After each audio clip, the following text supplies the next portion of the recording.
Assalamualaikum warahmatullahi wabarakatuh.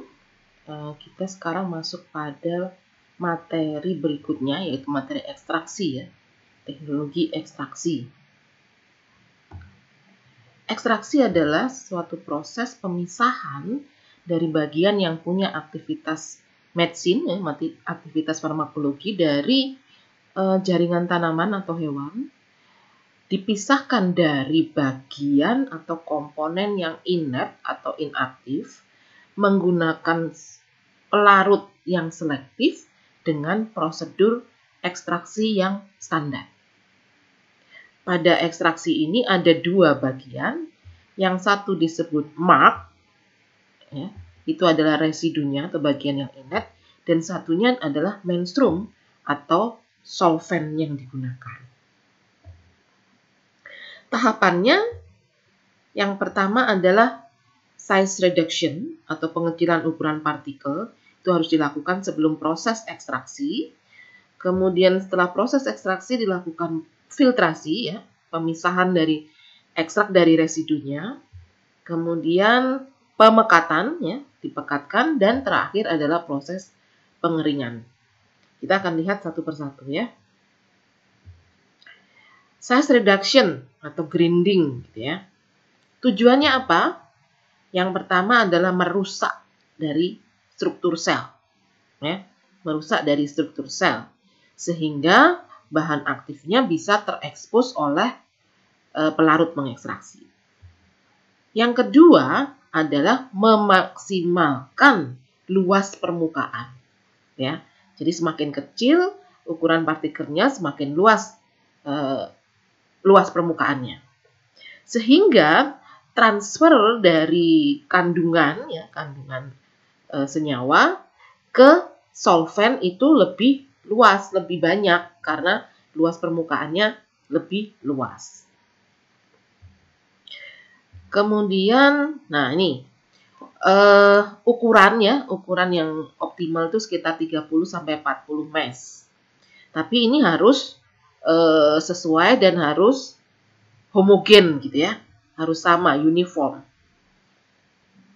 Kalau dia berbentuk dust atau fine gitu ya, ukuran partikel yang sangat kecil, sangat halus, dia bisa membuntu perkolator. Karena dia lolos dari filternya perkolator sampai dia buntu, ekstrak yang dihasilkan itu menjadi tidak jernih gitu ya, dan sangat sulit untuk dijernihkan. Kalau dia partikelnya besar, itu butuh waktu yang lama untuk mengambil semua kandungannya. Kalau tidak homogen, ya, perbedaan ukuran partikelnya besar, jadi ada yang sangat kecil, ada yang sangat besar, nah itu memperlambat ya proses ekstraksinya. Ini adalah grinder ya yang digunakan untuk mengecilkan ukuran partikel. Ada beberapa perbedaan gitu ya, misalnya daun atau herba itu kan juga ada daunnya. Nah itu butuh yang ada knife-nya, ada pisaunya untuk memotong lembaran-lembaran daun. Nah untuk yang mempunyai kandungan fat yang tinggi itu perlu yang hamper ya. Kalau yang minyak atsiri dia pakai roller grinder. Nah ini untuk yang liat gitu ya, root atau bark itu kan keras ya, lihat, maka dia perlu yang hammer mills. Untuk yang fruits biasanya kita pakai osilasi. Kemudian ada juga yang menggunakan tooth ya, tooth disc mill namanya. Kita lihat alatnya. Nah ini hammer mill ini yang umum dipakai gitu ya, hammer mill namanya. Nah ini yang ada knife-nya gitu ya, sehingga karena dia kan dipotong saja, maka dia tidak atau sedikit sekali menghasilkan yang ukuran yang fine tadi. Nah ini yang tooth mill. Tooth mill ini biasanya menghasilkan serbuk yang sangat halus. Nah biasanya kalau menggunakan tooth mill tidak digunakan untuk bahan yang mau diekstraksi. Biasanya digunakan untuk bahan yang mau dimasukkan kapsul. Ya, produk jamu itu kan masih ada yang isinya di dalam kapsul adalah serbuk simplisia, ya. Masih diperbolehkan beberapa tanaman yang menggunakan bisa dimasukkan ke tempat ke kapsul gitu ya. Oke. Kemudian grinding. Nah, ini ada beberapa catatan untuk proses grinding. Proses grinding ini biasanya menghasilkan panas. Jadi harus dipertimbangkan untuk bahan yang mempunyai kandungan senyawa yang tidak stabil karena panas. Atau juga yang mengandung minyak atsiri. Nah, ini perlu alat yang bisa menurunkan suhu atau bisa juga digunakan liquid nitrogen, ya. Setelah menggrinding, proses berikutnya adalah mengayak, ya, supaya kita mendapatkan tadi ukuran praktikal yang sesuai. Nah, ini ayakan ya. Kalau kita mengayak itu pasti akan ada dua fraksi. Yang lolos dengan ukuran ayakan tersebut biasanya berukuran sama atau lebih kecil dari ukuran ayakan. Kemudian yang tidak lolos itu bisa digrinding lagi, ya. Kembali ke proses grinding. Kemudian diayak lagi, ya. Kemudian ini adalah beberapa contoh ya untuk ukuran partikel gitu ya. Ayakan nomor sekian tuh maksudnya seperti apa? Anda bisa baca di sini ya. Kemudian, nah ini sekarang kita masuk pada mekanisme ekstraksi. Anda lihat gambar di sebelah ini ya. Nah, yang pertama, pelarut akan masuk ke dalam sel. Sehingga selnya menjadi swelling atau membengkak gitu ya. Nah, proses ekstraksi itu ada dua macam. Kalau pada sel yang sudah pecah ya, itu dia kan karena selnya pecah maka dia melarut ya, melarut ke dalam pelarut pengekstraksi. Tapi kalau selnya belum pecah, prosesnya adalah proses difusi. Ada pelarut yang masuk ke dalam sel. Kemudian melarutkan isi sel, kemudian terdifusi keluar. Nanti kita lihat yang berikutnya. Jadi setelah difusi maka dia keluar ya eksaktifnya. Ini mungkin lebih jelas ya. Kita tahu kandungannya kan ada di dalam sel. Sel dilingkupi oleh pelarut. Ya. Jadi pelarutnya itu masuk ke dalam, ada pelarut yang masuk ke dalam sel, ada pelarut yang keluar dari dalam sel.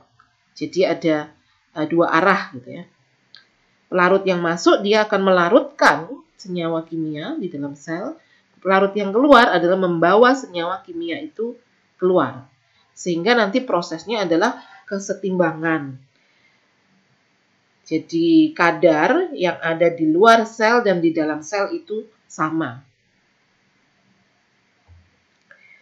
Ini ada beberapa tipe ekstrak yang harus dipahami.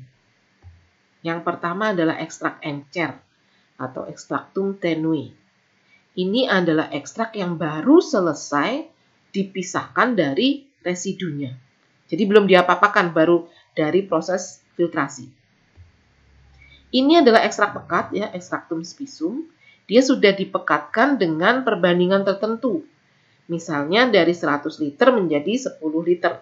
Jadi dipekatkan per 10-nya. Kemudian ini adalah ekstrak kering ya. Dua-duanya ini adalah ekstrak kering yang dalam bentuk serbuk itu dia pasti ditambahkan filler ya, pengisi. Tapi kalau yang masih bentuknya semi-solid, ini tidak ada pengisi, tapi kering. Karena air dan pelarutnya sudah hilang. Kenapa bentuknya semi-solid? Karena di dalamnya ada minyak atsiri, ada musilago, ada lemak, ada lipid. Yang memang nggak akan pernah kering kalau tidak dibantu dengan ditambahkan filler. Nah ini harus ngerti bedanya ya.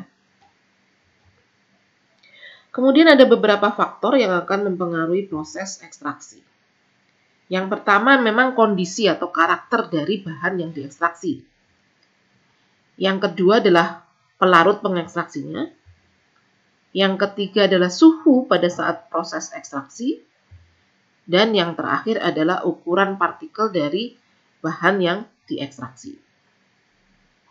Apa yang dimaksud dengan karakter dari bahan yang diekstraksi? Yang pertama adalah kandungan yang mempunyai aktivitas terapeutik. Jadi tiap bahan itu mempunyai kandungan aktif yang berbeda-beda. Ya, dan ini akan mempengaruhi proses ekstraksi. Kemudian kandungan yang termolabil. Ya, ada bahan yang termolabil di situ. Ini juga mempengaruhi proses ekstraksi. Atau begini, senyawa itu tidak stabil atau terdegradasi ketika lama berada dalam pelarut pengekstraksi. Jadi kalau seperti ini, proses ekstraksi itu harus langsung, ya, tidak bisa disimpan dalam kondisi cair. Dia harus segera dipekatkan dan dikeringkan menjadi ekstrak kering untuk mencegah terjadinya degradasi atau instabilitas dari kandungan bahannya. Kemudian adanya bahan yang tidak diinginkan. Misalnya ada bahan yang toksik, gitu ya. Itu tidak diinginkan. Nah, itu proses ekstraksi akan berbeda. Kemudian lamanya waktu ekstraksi ditentukan oleh yang semua itu tadi. Berapa banyak jumlah bahan yang ingin diekstraksi, ingin diambil. Jadi ini adalah kondisi dari bahan yang mempengaruhi proses ekstraksi yang harus diperhitungkan ketika kita melakukan proses ekstraksi. Nah, ini bahan-bahan yang harus dipertimbangkan ketika memilih solvent. Selektivitas dari solvent artinya apa? Hanya mengambil bahan yang aktif saja. Ya, jadi kita memerlukan solvent yang mengambil bahan aktifnya yang lebih banyak. Ya, jadi selektivitas dari solvent atau solvent power. Yang kedua adalah temperatur didih. Ya, yang diinginkan adalah temperatur didihnya ini rendah supaya nanti lebih mudah memisahkan solvent dari ekstraknya. Yang ketiga adalah reaktivitas. Ya, dia tidak boleh bereaksi dengan kandungan yang ada di dalam ekstrak. Viskositas, tentunya dipilih yang viskositasnya rendah. Karena kalau viskositasnya tinggi, maka dia akan sangat sulit untuk terjadinya proses ekstraksi maupun pada saat pemisahan solventnya. Safety, tentunya dia non-flammable, walaupun agak sulit ya untuk mencari solvent yang non-flammable. Kemudian dia non-korosif, ini wajib karena kita menggunakan tangki ekstraktornya itu adalah dari steel ya, walaupun sudah dipilih stainless steel yang food grade. Kemudian dia tidak toksik dan tidak mengganggu lingkungan. Kemudian tekanan uap ya, kita butuh tekanan uap yang rendah. Karena supaya tidak loss ya pada saat proses evaporasi. Kemudian recovery, solventnya harus bisa diambil ulang ya untuk menekan biaya, gitu ya, sehingga bisa digunakan untuk batch berikutnya. Tentunya yang terakhir adalah low cost ya, yang murah. Kemudian metode ekstraksi ini ada dua ya, yang konvensional dan yang accelerated. Kalau konvensional tuh ada dua ya, yaitu maserasi dan perkolasi. Maserasi bisa dingin, bisa panas. Kalau maserasi panas itu contohnya adalah reflux. Ya. Perkolasi panas contohnya adalah Soxhlet. Itu prinsipnya, Soxhlet adalah perkolasi, kalau reflux itu prinsipnya maserasi. Sedangkan yang accelerated itu ada dengan ultrasonic, dengan microwave, dan supercritical fluid extraction. Kita lihat satu persatu. Nah, ini adalah proses maserasi ya. Maserasi. Jadi maserasi itu bahannya harus kontak ya, harus selalu kontak dengan solventnya. Bahan dengan solvent ini dengan perbandingan tertentu ya, jumlah solventnya sudah tertentu dan waktu kontaknya tertentu. Ya, setelah itu dipisahkan. Jadi kata kuncinya adalah jumlah solventnya tertentu, ya, perbandingan bahan dan solventnya tertentu, kemudian dia kontaknya atau direndamnya kontak solvent dengan bahan itu pada waktu tertentu. Misalnya 3 kali 24 jam. Ya, sudah tertentu. Ini adalah proses maserasi. Kalau proses perkolasi, ya, proses perkolasi itu kita lembabkan dulu atau kita basahkan dulu bahannya. Kemudian kita masukkan ke dalam tangki perkolasi. Kemudian ditambahkan menstrum atau solvent. Kemudian solventnya ini terus ditambahkan, ya. Dia akan passing solvent through sample terus menerus, ya, dengan flow yang tertentu, ya, yang continue, sehingga membutuhkan solvent yang banyak, gitu ya. Jadi kalau maserasi tadi itu berhenti prosesnya apabila terjadi kesetimbangan antara yang di dalam sel dengan yang di luar sel. Kan tadi kontak terus, ya. Sehingga begitu terjadi kesetimbangan maka akan berakhir proses ekstraksinya. Kalau perkolasi karena dia ditambahkan solvent terus-menerus, dia tidak pernah terjadi kesetimbangan. Ya. Tapi berhentinya kapan adalah pada saat sudah terekstraksi semua. Jadi kalau maserasi itu disebut equilibrium extraction, ya, ekstraksi kesetimbangan. Kalau perkolasi itu disebut exhaustive extraction atau ekstraksi sampai habis. Nah, ini bedanya, ya. Tadi, ya, maserasi itu equilibrium konsep atau konsep kesetimbangan. Dia dilakukan dengan waktu tertentu dan jumlah solvent tertentu. Sehingga efektivitasnya menjadi rendah. Sementara kalau perkolasi, dia exhaustive konsep, jadi ekstraksi sampai habis, dibutuhkan solvent yang besar dan waktu yang lama. Efektivitasnya memang tinggi, tapi butuh solvent dan waktu yang lama. Nah, untuk mengatasi kelemahan maserasi, maka dilakukan apa? Agitasi, pemanasan, atau penggantian solvent. Ini untuk memecah kesetimbangan, sehingga proses ekstraksi berjalan lagi. Sementara untuk mengatasi kelemahan dari perkolasi yang dilakukan adalah dibiarkan setimbang, ya. Jadi tidak terus-menerus digerocok dengan solvent, tapi dibiarkan dulu setimbang, ya. Kemudian digerocok lagi. Jadi kita lakukan proses pembiaran, ya, supaya terjadi kesetimbangan, dan kita bisa menentukan jumlah solventnya tertentu seperti maserasi. Nah, kalau kita sudah bisa mengatasi itu, akhirnya ada proses-proses modifikasi, ya. Modifikasi dari maserasi, modifikasi dari perkolasi. Bahkan ada yang disebut maserasi perkolasi, gitu, ya. Atau remaserasi, reperkolasi. Gitu. Jadi itu adalah modifikasi-modifikasi dari proses maserasi dan perkolasi. Kalau di industri, gitu, ya, ini supaya kalian bisa paham, gitu, ya. Kalau di industri prosesnya adalah continuous maceration atau continuous percolation. Yang ini di sebelah kiri ini adalah continuous maceration.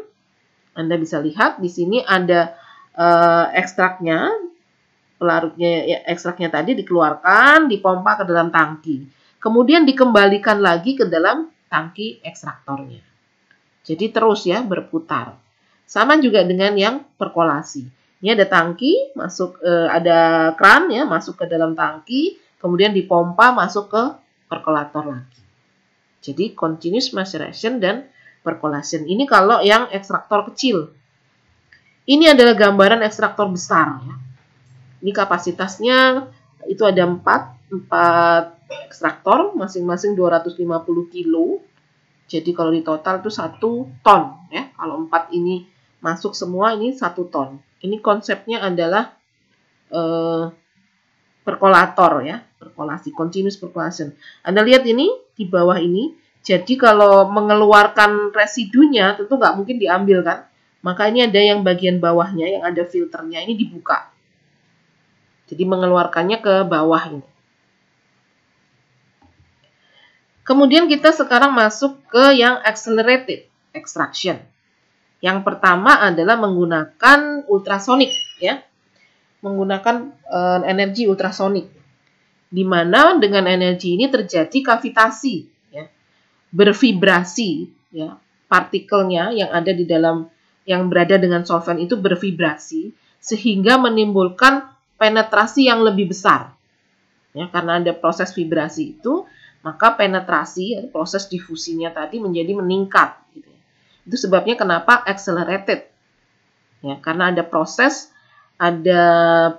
peningkatan penetrasi yang terjadi karena adanya gelombang ultrasonik yang menimbulkan vibrasi. Ya. Kemudian yang keuntungan dari proses ultrasonik ini adalah dia tidak mahal ya, dia simple ya.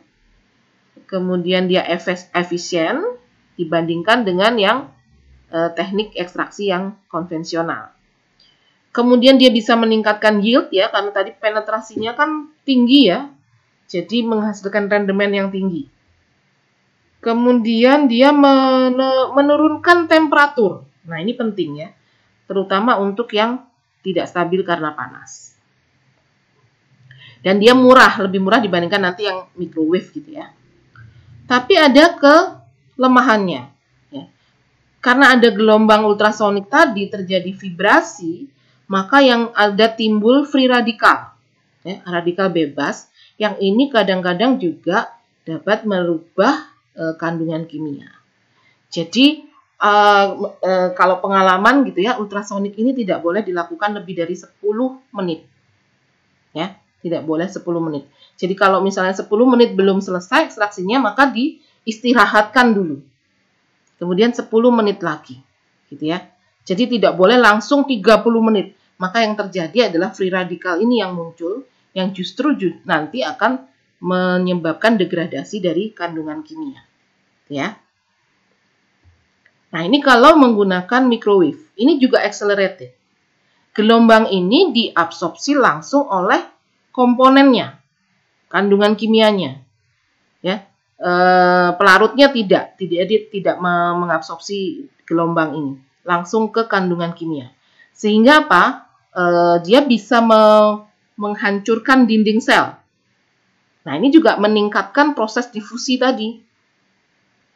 Ya, kalau tadi ada vibrasi sehingga difusi dipercepat, ditingkatkan. Kalau ini menghancurkan dinding sel. Kalau gelombang microwave ini ya. Tapi sama, dia akan menjadi mempercepat proses ekstraksi. Makanya accelerated extraction. Nah, keuntungannya apa? Dia lebih sedikit solvent yang dibutuhkan. Ya. Kemudian lebih cepat dibandingkan ultrasonik. Kemudian high recovery-nya lebih tinggi, yield-nya lebih tinggi, ya. Dia reprodusibilitasnya juga lebih bagus. Kemudian modifikasi sampelnya bisa dibilang tidak perlu dimodifikasi sampelnya. Kelemahannya itu butuh filtrasi tadi karena kadang-kadang itu dia karena rusak dinding sel sehingga ada residunya itu yang fine atau yang ukurannya kecil. Ya. Jadi memerlukan proses filtrasi yang lebih berat dibandingkan yang ultrasonik. Gitu ya. Kemudian untuk yang heat sensitive, yang volatile itu tidak cocok. Gitu ya. Kemudian yang berikutnya adalah supercritical fluid. Nah, ini menggunakan biasanya menggunakan karbon dioksida ya. Dia bisa dalam bentuk cair ya. Ketika cair itu densitasnya bagus. Kemudian ketika dalam bentuk gas juga transport ininya bagus. Transport ke dalam sel atau proses difusinya ya. Jadi penetrasinya bagus dan kemampuan ekstraktifnya juga bagus.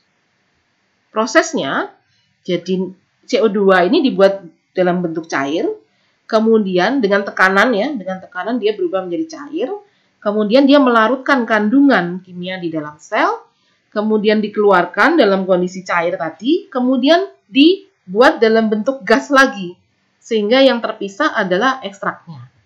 Nah, ini dia sangat bagus ya. Dia punya sifat yang sangat bagus, dia kemampuan melarutkannya cukup tinggi, dia inert, ya, CO2 ini inert, tidak bereaksi kimia. Kemudian proses pemisahannya tadi kan dia hanya merubah dari kondisi cair ke gas ya. Kemudian dia punya critical parameters yang rendah sehingga harganya murah dan tidak toksik ya. Cuman memang kita lihat ya, sebentar kita lihat keuntungannya. Nah, tadi kan proses pelarutannya sangat tinggi ya.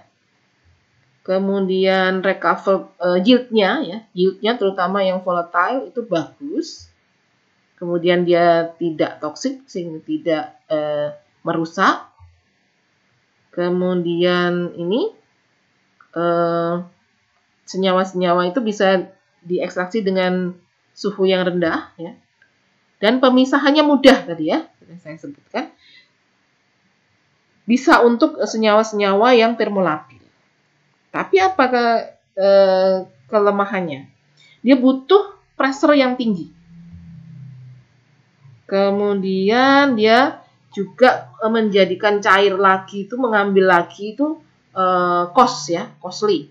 Sehingga metode ini cukup mahal, gitu ya. Tapi sangat worth it untuk bahan-bahan yang juga mahal, gitu ya. Oke. Nah, ini investment untuk pembelian alatnya juga mahal, ya. Oke. Sekarang kita masuk ke proses filtrasi, ya. Tadi saya bilang, tadi Anda melihat yang alat yang besar tadi ya. Jadi di sini di bagian bawah ini Anda lihat yang terbuka ini ada filter di situ, ya. Jadi difiltrasi dulu sebelum dibuka tentunya ya. Ini masih tertutup, kemudian difiltrasi masuk ke dalam tangki sini. Ya. Nah, ini dibuka kalau mau mengeluarkan residunya, ya. Kemudian pemekatan. Nah, tadi kan sudah masuk ke dalam tangki. Ya, ini masuk ke dalam tangki ini. Nah, ini dipekatkan. Ya. Dipekatkan. Dengan pemekatan tertentu tadi, masuknya misalnya 10.000 liter gitu. Dipekatkan menjadi misalnya 100 liter. Oke. Terus sekarang kita proses drying ya. Drying ini seperti saya bilang tadi, drying ini menghilangkan air ya, menghilangkan air dan solvennya. Dia tidak boleh menghilangkan minyak atsiri, tidak boleh menghilangkan lipid-lipid ya. Jadi yang dihilangkan adalah air dan pelarutnya. Ada oven drying, spray drying, fluid bed drying, vacuum belt drying, dan freeze drying. Ya, kita lihat satu persatu. Ini adalah oven ya, oven drying. Anda tentu sudah sangat mengenal ya, di lab pasti banyak. Cuman ini yang saya gambarkan di sini adalah skala produksi. Suhu maksimalnya itu 60 derajat. Ya. Biasanya dia memerlukan waktu 24 sampai 48 jam saja. Kita lihat nanti prosesnya itu berhenti atau lanjut kalau beratnya sudah konstan, ya. Ini kalau oven. Kemudian spray drying. Nah, ini spray drying. Jadi ini ekstraknya disemprotkan. Di dalam ini ada suhu angin gitu ya, angin yang panas. Jadi ekstrak ini disemprotkan dalam tangki yang panas. Sehingga dia membentuk droplet ini ya, droplet yang menempel di sini dan nanti bisa dikerok. Gitu ya. Ini spray drying, ini prinsipnya ya, diagramnya, dan ini adalah bentuk alatnya. Oke. Yang berikutnya adalah fluid bed drying. Kalau tadi spray itu dispraykan, kalau ini enggak. Ini dimasukkan di sini ya. Ekstraknya ini ada yang ini, gambar ini. Ini nanti dikeringkan, di sini suhu panas gitu ya. Nanti akan mengering menjadi bentuk layer-layer gitu. Makanya disebut fluid bed ya. Membentuk layer-layer ya. Nanti kemudian yang kering ini akan keluar dari sini celah ini. Ini adalah bentuk yang mesin yang ada di pabrik. Hampir sama kan ya? Anda bisa lihat di sini. Oke. Berikutnya adalah vacuum belt drying. Ya. Ini belt kan, conveying belt. Ini berjalan gitu ya, karena bentuknya adalah conveying belt. Makanya disebut vacuum belt. Ini adalah prosesnya panas yang divakum sehingga suhunya lebih rendah daripada fluid bed drying. Jadi nanti ini ekstraknya disemprotkan ke sini. Kemudian ini conveying belt ini akan berjalan gitu ya, mengeringkan. Nanti keluarnya seperti Anda kalau bikin cake gitu ya. Ini bentuknya yang ini seperti ini. Keluarnya seperti kita mengoven kue gitu ya. Yang tinggal dihancurkan nanti. Ini kalau vacuum belt drying. Nah, yang terakhir adalah freeze drying. Nah, ini kalau bentuknya seperti oven tadi ya, tapi di sini prosesnya begini.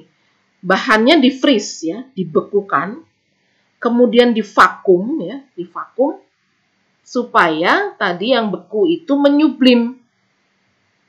Ya, dibekukan kemudian divakum supaya airnya menyublim. Yang tersisa adalah bongkahan kering. Nah, ini seperti ini ya. Nanti yang tersisa adalah di dalam rak-rak ini sudah kering. Jadi airnya dibekukan, kemudian divakum supaya menyublim airnya. Yang tersisa adalah residunya yang kering. Ini freeze drying. Jadi proses ekstraksi itu setelah disaring ya, kemudian dipekatkan. Nah, kalau Anda berurusan dengan single compound, misalnya paracetamol gitu ya, kita tentu sudah punya data karakteristik dari paracetamol, ya, punya sifat yang tidak larut air dan sebagainya. Tapi kalau ekstrak, kitalah yang harus membuat atau membuat ekstrak itu mempunyai karakteristik yang kita inginkan. Misalnya dia sifat alirnya harus bagus gitu ya, ditambahkan dulu bahan sebelum dikeringkan. Ya, ditambahkan bahan supaya sifat alirnya bagus. Ditambahkan bahan supaya meningkat kelarutannya. Jadi bahan-bahan itu ditambahkan pada proses, bisa proses setelah filtrasi sebelum dipekatkan, bisa juga ditambahkan setelah dipekatkan. Tapi sebelum proses pengeringan. Jadi kita yang membuat ekstrak itu mempunyai karakteristik seperti yang kita butuhkan. Nah, itu bedanya dengan obat. Kalau obat single compound, dia memang punya karakteristik tertentu karena satu senyawa. Tapi karena ini multikomponen, maka kita yang membuat ekstrak ini mempunyai karakteristik yang kita inginkan. Nanti Anda belajar di materi berikutnya adalah proses pengembangan, bagaimana ekstrak itu bisa dibuat mempunyai karakteristik yang kita inginkan. Oke ya, ini proses ekstraksi sudah kita pelajari. Dan berikutnya nanti pada proses pengembangan Anda akan tahu bagaimana merubah ekstrak itu menjadi mempunyai karakteristik yang kita inginkan. Oke, sampai di sini untuk kuliah materi ekstraksi. Wassalamualaikum, sampai ketemu di studi kasus nanti ya.